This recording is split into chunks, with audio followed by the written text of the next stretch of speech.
पिछले एपिसोड में आपने देखा कि ऐश पोकेमॉन मास्टर चैंपियनशिप के थर्ड राउंड के लिए स्टेडियम में एंटर करता है, जहां पर उसको पता चलता है कि उसका अपोनेंट कोई और नहीं बल्कि खुद प्रोफेसर ओक है। ये जानकर ऐश काफी शॉक हो जाता है, बट बैटल स्टार्ट होती है। प्रोफेसर ओक का सबसे पहला पोकेमॉन शेडिंजा होता है। वहीं पर ऐश चूज करता है अपने पिकाचू को। पिकाचू के किसी भी अटैक का असर शेडिंजा पे नहीं होता है और शेडिंजा पिकाचू को डिफीट कर देता है। अब ऐश चूज करता है अपने चार्जार्ड को। अब आगे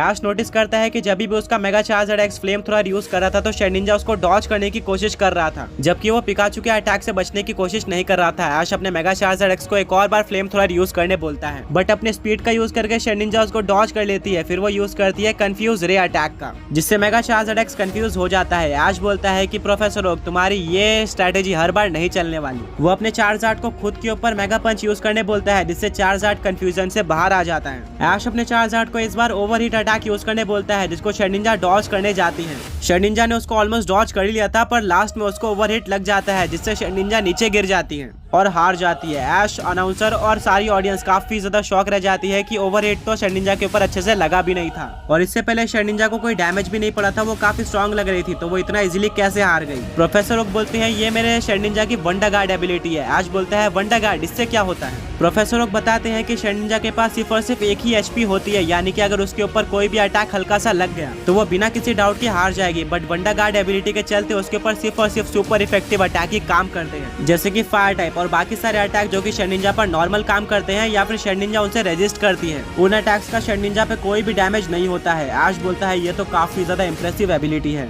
और आपकी ये सच में काफी ज्यादा अच्छी स्ट्रेटेजी थी, बट देखते हैं कि अब आगे आप क्या करते हो। प्रोफेसर ओक अपने शेडिंजा को वापस पोकेबॉल में लेते हैं और अपना सेकंड पोकेबॉल निकालते हैं। वो बोलते हैं कि मैंने तुम्हारे साथ काफी ट्रेनिंग की है चाइल्डहुड से और अब वक्त आ चुका है सबको प्रूव करने का कि तुम कितने ज्यादा स्ट्रांग हो। प्रोफेसर ओक अपने सेकंड पोकेमॉन की तरह भेजते हैं चार्जार्ड को। सब इसको देखकर काफी शॉक रह जाते हैं कि अब हमें चार्जार्ड वर्सेस चार्जार्ड की बैटल देखने को मिलने वाली थी। तभी प्रोफेसर ओक अपने कीस्टोन को बाहर निकालते हैं और वो अपने चार्जार्ड को मेगा इवॉल्व कर लेते हैं मेगा चार्जार्ड वाई में, यानी कि ये battle Mega Charizard X versus Mega Charizard Y की होने वाली थी, जिसके लिए सारी ऑडियंस काफी ज्यादा एक्साइटेड होती है। प्रोफेसर ओक बोलते हैं कि मुझे पता है तुम्हारा चार्जार्ड काफी ज्यादा स्ट्रांग है, बट मेरे चार्जार्ड को वीक समझने की कोशिश मत करना, क्योंकि ये चार्जार्ड मेरे पास चाइल्डहुड से है और अभी तक मैं इसको ट्रेनिंग देता हूँ। ये काफी ज्यादा स्ट्रांग है।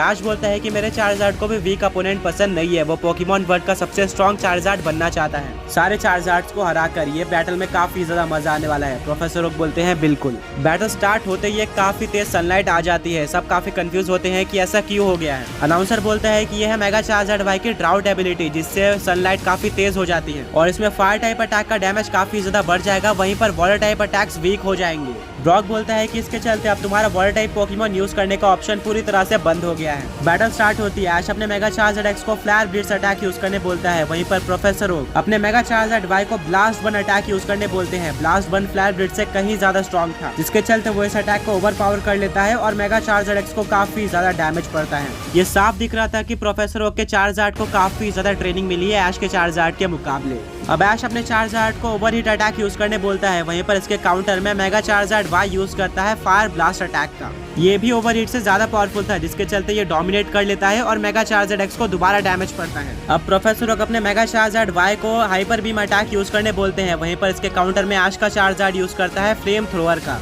इस बार ऐश के चार्जार्ड का फ्लेम थ्रोअर डोमिनेट करता है, क्योंकि सनलाइट से उसकी पावर बढ़ गई थी, जिसके चलते मेगा चार्जार्ड वाई को डैमेज पड़ता है। दोनों ही पोकेमॉन्स काफी स्ट्रॉन्ग लग रहे थे। ऐश अपने चार्जार्ड को अर्थक्वेक अटैक यूज करने बोलता है, जो कि उसने रिसेंटली सीखा था। प्रोफेसर ओक एक स्माइल देते हैं और वो अपने मेगा चार्जार्ड वाई को उड़ने बोलते हैं, जिससे वो काफी ज्यादा इजीली इस अटैक से बच जाता है और यूज करता है ओवरहीट अटैक का, जिससे मेगा चार्जर्ड एक्स को डैमेज पड़ता है। फिलहाल के लिए इस बैटल में मेगा चार्जर्ड वाई आगे लग रहा था, जिसके चलते ऐश अपने मेगा चार्जर्ड एक्स को वापस बुलाने का सोचता है, बट अगर यहाँ पर उसने अपने ग्रीनिंजा को भेजा तो उसके वाटर टाइप अटैक ज्यादा असर नहीं करेंगे मेगा चार्जर्ड वाई पे ड्राउट एबिलिटी के चलते, और उसको ज्यादा एडवांटेज नहीं मिलेगा। इसीलिए ऐश अपने चार्जार्ड के साथ ही कंटिन्यू करता है। अब ऐश बोलता है चार्जार्ड आउटरेज अटैक का यूज करो, जिसके लिए वो मेगा चार्जार्ड वाई के पास चले जाता है और आउटरेज अटैक का यूज कर देता है। इसके काउंटर में मेगा चार्जर्ड वाई भी ड्रैगन क्लॉ अटैक का यूज करता है, जो कि मेगा चार्जर्ड एक्स के ऊपर सुपर इफेक्टिव था। दोनों एक दूसरे के ऊपर आउटरेज और ड्रैगन क्लॉ यूज करते जाते हैं और दोनों ही पोकेमॉन्स को डैमेज पड़ता रहता है। कोई भी हार मानने को तैयार नहीं था और लास्ट में मेगा चार्जर्ड एक्स कंफ्यूज हो जाता है, क्योंकि उसने काफी बार आउटरेज अटैक का यूज कर लिया था। ऐश अपने मेगा चार्जर्ड MegaCharger को अपने ऊपर वापस से मेगा पंच यूज करने बोलता है, जिससे वो कंफ्यूजन से बाहर आ जाता है। बैटल कंटिन्यू होती है और दोनों ही पोकेमॉन एक दूसरे को काफी अच्छी टक्कर दे रहे होते हैं। कोई भी ये प्रिडिक्शन नहीं कर सकता था कि कौन सा पोकेमॉन जीतने वाला है। ऐश अपने चार्जार्ड को ओवरहीट अटैक यूज करने बोलता है।